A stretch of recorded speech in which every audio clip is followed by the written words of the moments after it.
Hi everyone, welcome to week 8 of English 97. You guys, this is officially halfway through our course. So we're gonna have a bit of a kind of chill start to SA2 this week, and we're gonna have spring break, and then we'll hit the ground running with our drafts the week after that. You're of course welcome to start your SA2 draft if you'd like to, but I also wanna kind of encourage you to take a break over spring break. So sometimes we just need to kind of reset and catch up and sort of process. So if that's you next week, fabulous. So let's talk about the assignments for week 8. Some of you scheduled a conference with me last week and then for some reason missed it or need to reschedule. So please reschedule your conference if you missed yours or if you did not meet with me last week. I would like to meet with everyone for at least a few minutes at the middle of our course. So once you've done that, then we've got readings and a quiz over those readings this week. Discussion board number 8, which will be starting SA2.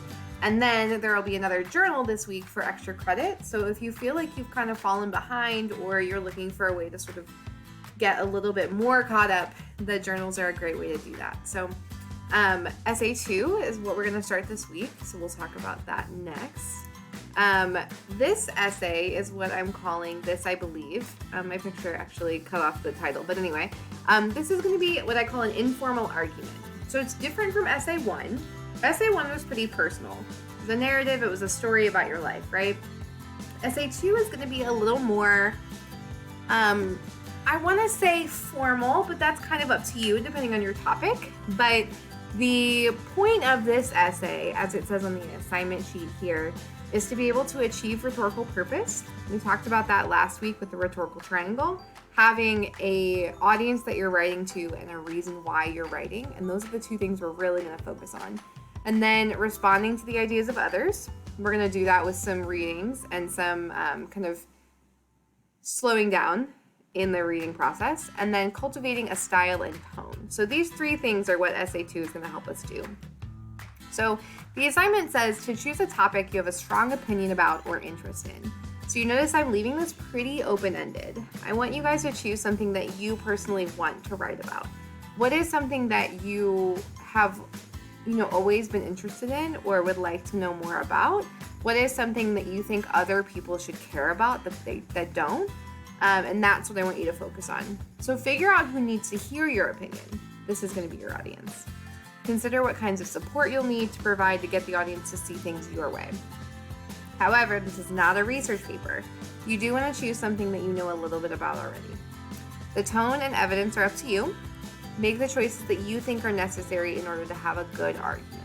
We're going to talk about what it means to have an argument in your writing, and it's not the same as maybe having a fight with your significant other or your mom or your child. This is a little different than that.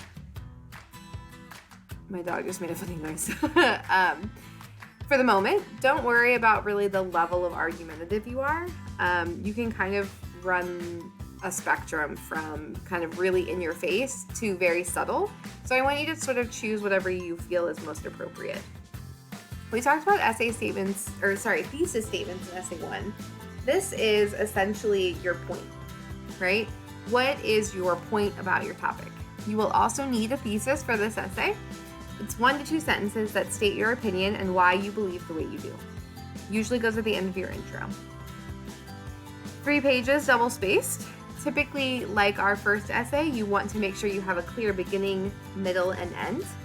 And I have some advice here for your conclusion that you want to make it clear why your reader should agree with your opinion and what they should continue thinking about your topic. So give us something to sort of consider after we're done reading.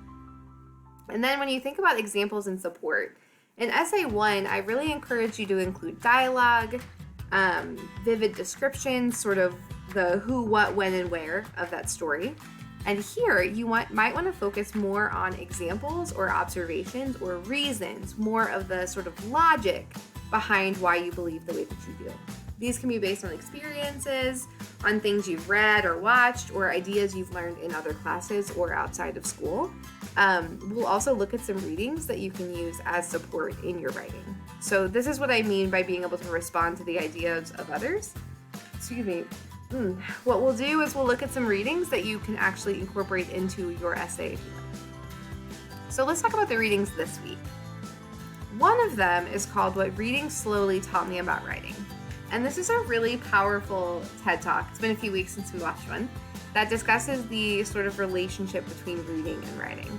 So a few questions you can think about while you're watching this video. Why is reading important to Jacqueline Woodson and to her family and her culture? She says at one point that she's from an almost silenced people, and I want to see if you guys understand what that means. Why does she feel like it's so important for her as a writer to also read and understand the culture that she comes from? And then for yourself, think about how reading and writing are related. What's your experience been with reading in the past? If you like to read, what kinds of things do you read? If you don't, why don't you? And I don't mean that tone maybe sounded more accusatory. I mean, if you don't like to read, maybe ask yourself why not. And that can be really helpful in also thinking about how it relates to your reading. So Woodson talks about this idea of reading slowly, of asking yourself to sort of slow down and really understand what it is that you're reading. And so I want to kind of encourage all of us in this class to also read more slowly, not as in literally physically slowing down, but as in taking the time to kind of digest the ideas and to also kind of consider what they mean for us. So consider these questions while you look at this TED Talk, and it'll also be on our quiz for this week. And the next reading is one called The Argument Culture. And this is by an author named Deborah Tannen. She's a linguist, actually, meaning she studies language. But she wrote a book. We're not going to read the whole book. We're just going to read a page or two of it, called The Argument Culture. So she discusses this idea that in the U.S. we have a culture of division, a culture of just two sides on an argument that are constantly at odds, and that we approach the idea of an argument usually very negatively. We don't, we might get defensive, we might feel attacked, we might feel damaged by an argument.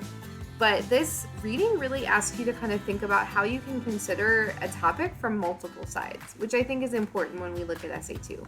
Once you've chosen a topic that you want to talk about, it could be something political like women's healthcare or immigration issues, or it can be something like an interest you have, gaming or skateboarding or baking. Maybe I've gotten really into weightlifting in the last few years. Maybe I would write about that. But this reading really just kind of asks you how you can kind of think about this argument culture and how we can sort of step outside of it. So also a good one. Then the discussion board this week is going to focus on invention. So I wanted to remind you all of these invention strategies from chapter 4.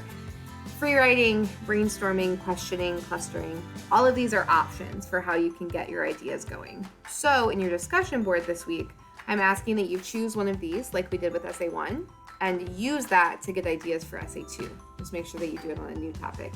So that's what the discussion board will be here. The last thing I want to talk about are thesis statements with Essay 2. So your thesis, remember, is a few sentences that sort of give your main point. What are you trying to say? And that's going to be, in this case, your opinion and why you believe the way that you do. So I did post an example essay a student of mine wrote about politics, and his thesis was politics are an important part of everyone's life. Even if this is not the career that you choose, you'll be affected by politics in your life. So he decided to choose a sort of broad topic like politics, but you can be more specific. Like, for example, if I wanted to write about working with my multilingual students, and I wanted to say that multilingual students should have more support at SWIC, that's a much more specific argument, and my audience is going to be a little different. The politics essay, the audience was probably people in general who are not interested in politics or who are just like, not for me. Whereas with the multilingual student topic, that is probably going to be more an audience of administrators at SWIC who might decide what those support services are. So it really depends on the interest that you have and what you want to talk about, and that's going to determine your audience as well. I'm excited to see what you guys come up with for the second essay, and I will see you online.